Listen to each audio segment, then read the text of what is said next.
कथा का आरंभ यशोदा और नंद के चरित्र से करते हैं, ताकि हम समझ सके कि वे कौन थे और उनकी महत्ता क्या थी।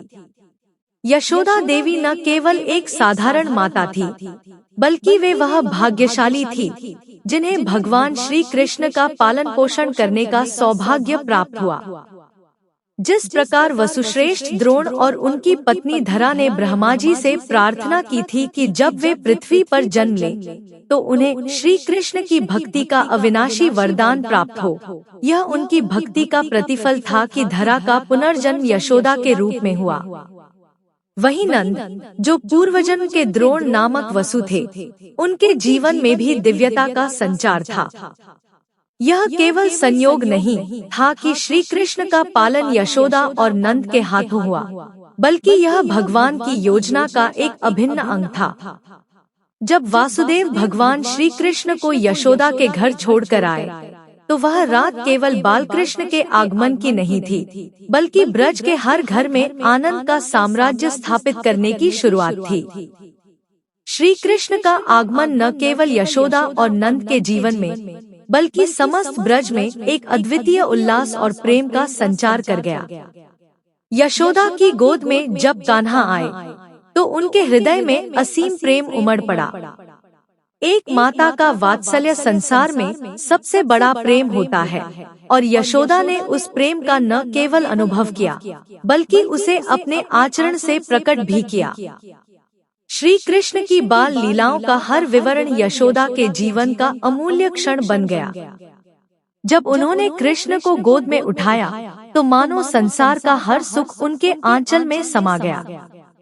वे उन्हें स्तनपान कराते समय जिस प्रेम और भाव से देखती थी, उस समय वे केवल एक मां नहीं थी, बल्कि वह साक्षात उस प्रेम की मूर्ति थी, जो हर माता के दिल में अपने पुत्र के लिए होता है। पूतना की घटना ने यशोदा के मातृत्व की पराकाष्ठा को छू लिया। जब पूतना ने गोपी वेश धारण कर श्री कृष्ण को मारने का षड्यंत्र रचा, तो यशोदा को इसका जरा भी अंदेशा नहीं था। वे पूतना को भी अपनी ममता से अपनाती हैं, क्योंकि उनके लिए हर व्यक्ति एक संतान के रूप में होता है। लेकिन जब पूतना ने श्री कृष्ण के मुख में विष भरा स्तन दिया, तो कृष्ण ने केवल दूध ही नहीं, उसके प्राणों को भी पी लिया। पूतना जब अपने अंतिम क्षणों में श्री कृष्ण को लेकर भागने लगी, तो यशोदा का हृदय मानो थम सा गया। उनकी आत्मा श्री कृष्ण के साथ जैसे उड़ चली। जब गोपियों ने कृष्ण को सुरक्षित यशोदा की गोद में लाकर डाला, तभी उनके प्राण लौटे। उस क्षण यशोदा के जीवन में जो भावनाओं का ज्वार आया, वह एक माता की सच्ची शक्ति का प्रमाण था। उनकी ममता से भगवान भी बंध जाते हैं। शक्तासुर की कथा भी यशोदा के लिए एक और बड़ी परीक्षा थी। जब श्री कृष्ण केवल 81 दिनों के थे, तब कंस ने उत्कच नामक दैत्य को भेजा, जिसने शकट, गाड़ी का रूप धारण कर लिया। यशोदा अपने छोटे से बालक को पालने में सुलाकर निश्चिंत थी, परंतु उस पल भी कंस के भेजे दैत्यों का प्रहार जारी था। परंतु श्री कृष्ण ने अपनी बाल लीला में ही उस शकट को पलट दिया, और यशोदा के अनजाने में ही उनके पुत्र ने एक और दैत्य का नाश कर दिया। यह दिखाता है कि यशोदा के वात्सल्य और ममता में श्री कृष्ण ने हर संकट से उन्हें सुरक्षित रखा। श्री कृष्ण की बाल लीलाओं का सबसे सुंदर दृश्य माखन चोरी की लीला है। यशोदा के घर के हर कोने में माखन रखने की कोशिश भी बेकार थी, क्योंकि श्री कृष्ण और उनके सखाओं के लिए यह एक खेल बन गया था। वे माखन चुराते, यशोदा उन्हें डांटती, लेकिन अंततः वे अपने कृष्ण को डांटने की बजाय उनके भोलेपन पर हंस पड़ती। श्री कृष्ण के मुख पर लगी माखन की छींटे, उनके छोटे छोटे हाथों से माखन की मटकी फोड़ने की लीला, और यशोदा का उन्हें पकड़कर ओखल से बांधना, यह सभी प्रसंग मानो उनके जीवन की मिठास को और गहरा कर देते थे।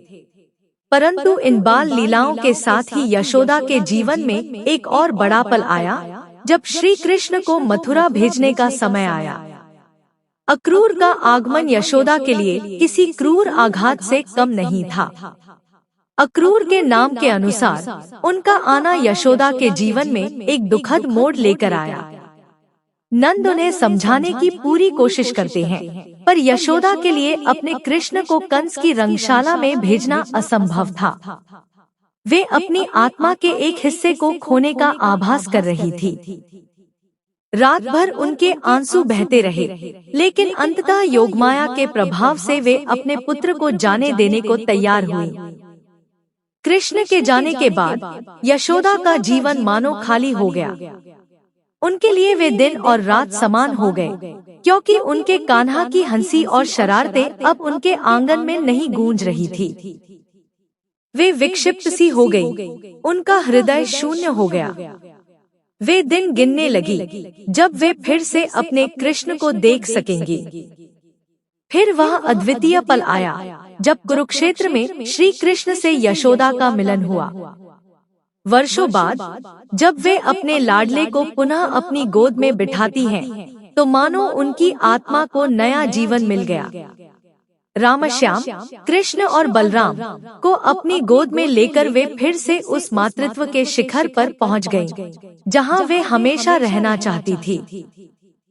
इस मिलन के बाद यशोदा के जीवन का अंत भी दिव्यता से भर गया। भगवान ने अपनी लीला के समापन से पहले ही यशोदा को गोलोक भेज दिया, ताकि वे हमेशा हमेशा के लिए उनके साथ रहें। यशोदा केवल एक माता ही नहीं थी, बल्कि वे उस अद्वितीय प्रेम की प्रतीक थी, जो एक साधारण मानव को भगवान से जोड़ देती है। उनका जीवन दिखाता है कि भगवान भी अपनी माता के प्रेम से बंध जाते हैं, और वही प्रेम उन्हें मोक्ष तक पहुंचाता है।